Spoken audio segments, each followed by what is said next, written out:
Hello everyone, आप सबका स्वागत है मेरे यूट्यूब चैनल एग्ज़ाम सेवियर पर। आज हम डिस्कशन करने वाले हैं हमारा सेकंड सेमेस्टर का कंप्लीट सिलेबस का। होपफुली आपके फर्स्ट सेमेस्टर्स काफ़ी अच्छे गए होंगे। ठीक है, हमारी यूनिवर्सिटी है CCSU यूनिवर्सिटी BCA कोर्स, जिसका आज हम कंप्लीट डिस्कशन करने वाले हैं। वीडियो को सबसे लास्ट तक ज़रूर देखना है, बिकॉज मैं आपको बताती हूँ बहुत सॉलिड प्लान जिस तरीके से आप अपने सेमेस्टर एग्ज़ाम्स में काफ़ी अच्छा स्कोर कर सकते हो, 9+ CGPA स्कोर कर सकते हो। तो don't forgot to watch till end. ठीक है, तो सबसे पहले हमारा मूव करते हैं हमारे सब्जेक्ट्स पे बिना टाइम वेस्ट करे। पहले है हमारा मैथ्स, देन हमारा data structure, operating system, OOPS using Java, web technologies and Indian constitution. ठीक है, पहले देखते हैं हमारा मैथ्स। देखो, मैथ्स का क्रेडिट जो है वो 3 है। क्रेडिट देखो हमारा बहुत इंपॉर्टेंट होता है, बिकॉज क्रेडिट ही डिसाइड करता है हमारी CGPA का कॉन्ट्रीब्यूशन। क्रेडिट का क्या रोल है मैं थोड़ा सा बता देती हूँ। सब बच्चों को पता है, कुछ को नहीं पता है, उनके लिए बता देती हूँ।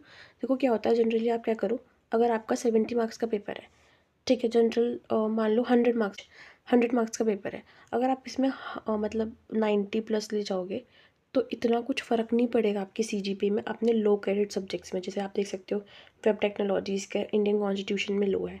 इफ़ अगर इन्हीं सेम केसेस में आप डेटा स्ट्रक्चर और जावा में अगर आप 90+ ले आते हो तो आपकी CGPA बूस्ट हो जाएगी काफ़ी ज़्यादा। आप समझ रहे हो, क्रेडिट का मतलब ये होता है। इन्हीं के हिसाब से आपका रिजल्ट में CGPA काउंट होती है। ठीक है, देखो फिर देखते हैं हमारा हमारा मैथ्स है। मैथ्स बेसिकली क्या होता है, आपको मैथ्स से घबराना नहीं है। मैथ्स में बच्चों ज़्यादा बैक इसलिए लगती है क्योंकि वो लास्ट मूवमेंट पे छोड़ देते हैं पढ़ाई को। 4 यूनिट है, अगर आप 3 यूनिट को भी अच्छे से कवर कर रहे हो, प्रैक्टिस कर रहे हो, PYQ सॉल्व कर रहे हो, तो आपकी निकल जाएगी। एंड ओवरऑल जो बच्चे अभी से करते हैं तो 4 यूनिट कोई बड़ी बात नहीं है, आसानी से हो जाएगी। ठीक है, फिर आता है हमारा data structure. This is very important. ये हमारे प्लेसमेंट्स के लिए काफ़ी इंपॉर्टेंट है, हमारी लॉजिकल बिल्डिंग के लिए भी काफ़ी इंपॉर्टेंट है। डेटा स्ट्रक्चर एंड एल्गोरिथम पढ़ते हैं। एल्गोरिथम इसमें नहीं है, वो अपकमिंग सेमेस्टर्स में होगी, बट लेकिन डेटा स्ट्रक्चर इसमें है। तो अभी से अपनी लॉजिक भी, और इसमें हमारा ये प्रैक्टिकल्स में भी है। ये हमारा थ्योरी का सब्जेक्ट कोड है, ये हमारा प्रैक्टिकल का भी, इसमें आपका प्रैक्टिकल भी है। बेसिकली आपकी इन चारों सब्जेक्ट्स में आपके प्रैक्टिकल है। ठीक है, डेटा स्ट्रक्चर क्रेडिट 5 है, ये हाई क्रेडिट सब्जेक्ट है, तो इसको तो भाई आपको छोड़ना नहीं है। इसकी मैं सजेस्ट करती हूँ इसकी चारों की चारों यूनिट करो, स्टार्टिंग से इसको कर लो। मैं ये बाकी आगे प्लान बताऊँगी कैसे कैसे क्या करना है। ठीक है, ऑपरेटिंग सिस्टम में इसमें 4 यूनिट्स है and this is of credit 4। मतलब ये भी आपका थोड़ा हाई क्रेडिट का है भाई, मतलब 5 और 4 में हाई क्रेडिट में ही कंसिडर करते हैं इसको। ओप्स यूजिंग जावा, ये भी आपका 5 क्रेडिट का है। बेसिकली आपकी ये बहुत मोस्ट पॉपुलर लैंग्वेज है जावा, जो कि आपके प्लेसमेंट में काफ़ी इंपॉर्टेंट है, तो इसको तो अभी से कर लेना। ठीक है, वेब टेक्नोलॉजीज़, प्रॉब्लम ये है कि फर्स्ट सेमेस्टर में आपका थोड़ा सा लेवल डाउन था, पर सेकंड सेमेस्टर में लेवल थोड़ा बूस्ट हुआ है काफ़ी ज़्यादा। देखो ऐसे सब्जेक्ट्स आ गए हैं, बिकॉज आपका ना जो BTech से कंपेयर 3 इयर्स होते हैं, तो थोड़ा सा आपको फास्ट करना पड़ेगा, बिकॉज टाइम कम है as compare to that course. ठीक है, वहाँ पे डिफ़िकल्टी सेकंड ईयर से इंक्रीज़ होती है, बट यहाँ पे सेकंड सेमेस्टर से आ गया है आपके पास। ठीक है, तो आपको देखना है, यहाँ पर आपका है web technologies. Basically web technology CSS HTML JavaScript, यही सब आप इसमें देखोगे। इसमें 2 यूनिट्स हैं, लो क्रेडिट है। मैं आपको सजेस्ट करूँगी स्किल बेसिस पे आप इसको कवर कर लेना अच्छे से। आपका जिसमें क्या होगा, आपके पास वेब टेक्नोलॉजीज़ भी आपको अच्छे से आ जाएंगी, और आपको ये आप अपना एग्ज़ाम भी निकाल लोगे। ठीक है, नेक्स्ट आपका इंडियन कॉन्स्टिट्यूशन थ्योरेटिकल सब्जेक्ट है, 5 यूनिट है। मैं ये सारे जितने भी सब्जेक्ट्स हैं, आपको कहीं जाने की ज़रूरत नहीं, आपको इसी चैनल पे इनकी लेक्चर्स मिलेंगी, प्लेलिस्ट मिलेगी। तो बस थोड़ा सा वेट करो और मैं जल्दी जल्दी आपके सारे सब्जेक्ट्स की प्लेलिस्ट अपलोड कर दूँगी। ठीक है, तो देखते हैं किस तरीके से अब हमें पढ़ना है हमारे सेमेस्टर के लिए, जिससे कि CGPA गेन कर सकें। ठीक है, देखो सबसे पहले डिवाइड कर लो low credit subjects and high credit subject. देखो बच्चों को ज़्यादातर आदत होती है कि वो लास्ट मूवमेंट पे पढ़ें, पर मेरा सजेशन ये है, जो बच्चे रेगुलर बेसिस पे पढ़ सकते हैं तो उनके लिए वेल एंड गुड, वो सब कुछ कवर करें। बहुत टाइम रहेगा तब तक आप कवर कर सकते हैं।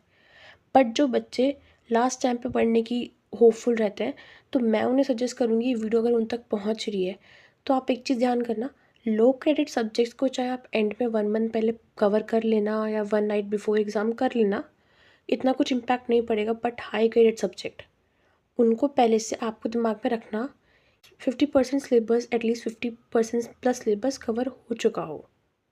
ठीक है, पहले हम देखते हैं हमारे लो क्रेडिट और हाई क्रेडिट सब्जेक्ट्स हैं कौन कौन से।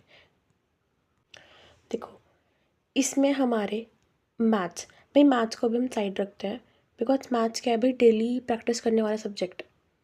मैथ्स को आप जितना जल्दी कवर करके रख लोगे, बिकॉज 4 यूनिट्स हैं, 4 यूनिट में अगर आपको नॉर्मल पास होना है 3 यूनिट कर लिया आपने, एंड बाकी अपनी प्री वाई क्यूज़ की प्रैक्टिस करी, बाकी सेशनल वैक्शनल में आपकी ये हो जाएगी मैथ्स। ठीक है, डेटा स्ट्रक्चर और ये जो तीनों सब्जेक्ट्स आपको दिख रहे हैं, इन पे आपको मेजरली फोकस करना, और इन दोनों पे तो बहुत ज़्यादा। ठीक है, ये हमारे तीनों को मैं कंसिडर कर रही हूँ हाई क्रेडिट सब्जेक्ट्स में, और लास्ट वाले दोनों को मैं कंसिडर कर रही हूँ लो क्रेडिट सब्जेक्ट में, कि ये लास्ट में हो जाएंगे। बट जो बच्चे वेब टेक्नोलॉजीज़ को बहुत डिटेल में फॉर द अपकमिंग मतलब प्लेसमेंट स्किल के तौर पे करना चाहते हैं, वो तो प्रॉपर पूरा करें टाइम देके। बट लेकिन फिर एग्ज़ाम पॉइंट ऑफ व्यू से, मैं सेमेस्टर एग्ज़ाम के हिसाब से बताऊँ तो ये लो क्रेडिट है, तो मैंने क्या करा, मैथ्स को असाइड कर दिया, और जो मेरी ये 3 क्रेडिट सब्जेक्ट, 3 ये मैंने हाई में डिवाइड कर दिया, और ये मैंने 3 2 में लो में डिवाइड कर दिए। Got it.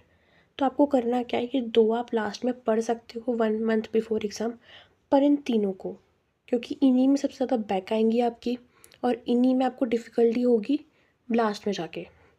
ये आपके फर्स्ट सेमेस्टर की तरह मत देखना कि लास्ट में सब कुछ कवर हो जाएगा, बिकॉज डिफ़िकल्टी आई है, थोड़ा सा आपको प्रॉब्लम होगी। जिन बच्चों के लिए थोड़ा, जिनको कोडिंग्स वगैरह थोड़ी प्रॉब्लम रहती है, तो उनके लिए प्रॉब्लम आएगी, तो इसलिए मैं आपको सजेस्ट करूँगी थोड़ा थोड़ा करके रखना। ठीक है, आपको हाई क्रेडिट सब्जेक्ट्स का सारा, जिसका सारा करके रखना है। एटलीस्ट कहूँगी एग्ज़ाम से पहले आप 3-3 यूनिट कवर कर लो।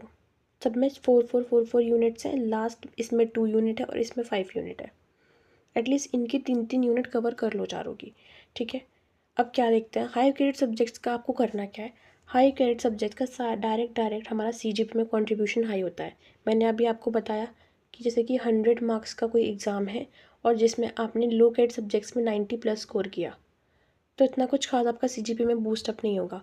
बट सेम अगर आपने हाई क्रेडिट सब्जेक्ट्स के हिसाब से इतना बूस्ट करा, तो सीधे सीधा CGP 8+ पहुँच जाएगी। ठीक है, सारा कर सकते हो आप, सारा करो इजीली। आप लास्ट टाइम पे भी, लास्ट मूवमेंट पे भी इन सब्जेक्ट्स को पढ़ के कवर अप करके कर लोगे, अच्छे मार्क्स स्कोर कर लेते हो। ठीक है, बट लेकिन इन सब्जेक्ट्स में नहीं हो पाता है। लास्ट 30-40 मतलब अराउंड पासिंग मार्क्स हो गए 45 आउट ऑफ 70 काइंड ऑफ, ऐसे ही आ पाते हैं। तो इसी वजह से CGPA 7.5 रह जाती है।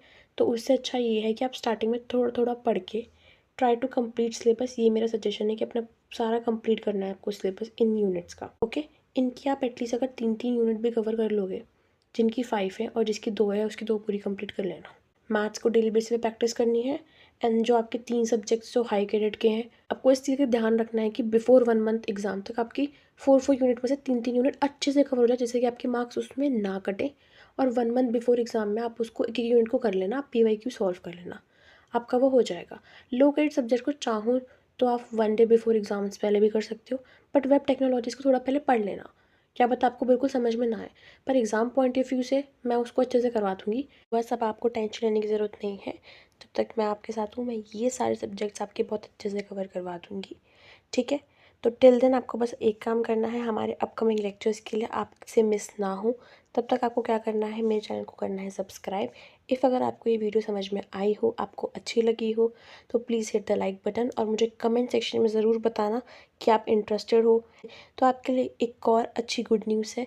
मैं जो सोच रही हूँ कि BCA स्टूडेंट्स के साथ अक्सर क्या होता है कि उनकी स्किल्स इंप्रूव नहीं हो पाती हैं। वो जनरली किस चीज़ में लग जाते हैं, सेमेस्टर एग्ज़ाम में, कोडिंग पार्ट, और उनकी स्किल्स पार्ट ये इम्प्रूव नहीं हो पाता है। तो उसके लिए मैं क्या करने वाली हूँ, 10 फ़ैब से मैं एक डेली बेसिस की 1 आवर की क्लास अरेंज करने वाली हूँ, जो आपकी रिकॉर्डेड लेक्चर्स में आपके पास पहुँचे। और ये बेसिकली आपकी डिफरेंट क्यों है अदर अदर जो भी हमारे चैनल्स हैं उनसे। तो मैं आपके ऊपर वन शॉट थोपूंगी नहीं, कि आपके ऊपर वन शॉट थोप दूँ कि चलो देख लो ये C का हो गया, ये पाइथन का हो गया। मैं बेसिकली आपको डेली 1-1 घंटे की आपके लिए एक लेक्चर प्रोवाइड करूँगी, जिससे आपकी धीरे धीरे धीरे धीरे डेली 1-1 आवर पढ़ के आपकी लॉजिक बिल्डिंग अच्छी हो। आप डेली बेसिस पे थोड़ा थोड़ा पढ़ के अपने सेमेस्टर एग्ज़ाम भी निकाल लो, अपनी स्किल्स भी इम्प्रूव कर लो, और अपनी लाइफ इंजॉय भी कर लो, अपनी कॉलेज लाइफ। ठीक है। तो टिल देन अगर आप इंटरेस्टेड हो तो please type the interested in the comment section, जिससे कि मुझे पता लगे कि आप लोग इंटरेस्टेड हो और थोड़ी मुझे मोटिवेशन मिले कि जिस तरीके से मैं आपके लिए और अच्छे से अच्छी चीज़ें प्रोवाइड कर सकूँ इस चैनल पे। So till then take care, bye bye.